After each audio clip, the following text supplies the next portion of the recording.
26 జనవరి ఎందుకంత ముఖ్యమో తెలుసా? 1947 ఆగస్టు 15 భారత స్వాతంత్రం పొందింది. కానీ అది పూర్తి స్థాయి స్వేచ్ఛ కాదు. మనకప్పటికి సొంత రాజ్యాంగం లేదు.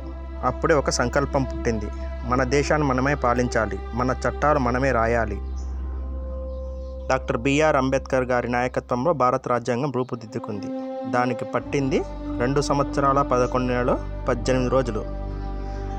మరి వచ్చింది ఆ చారిత్రక రోజు 1950 జనవరి 26. ఆ రోజునే భారత గణతంత్ర దేశంగా మారింది. 1930 జనవరి 26న పూర్ణ స్వరాజ్యం అనే సంకల్పానికి గౌరవంగా ఈ తేదీ ఎంచుకున్నారు. అందుకే జనవరి 26 కేవలం ఒక రోజు కాదు, ప్రజల శక్తి, సమాన హక్కులు, రాజ్యాంగ గర్వం.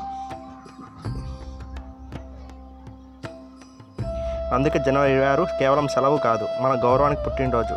ఈ దేశం మనకి ఇచ్చింది జెండా మాత్రమే కాదు, మన గుర్తింపు. ఈరోజు జెండాకు కాదు, దేశానికి తగిన పౌరులం అవుదాం. జై హింద్.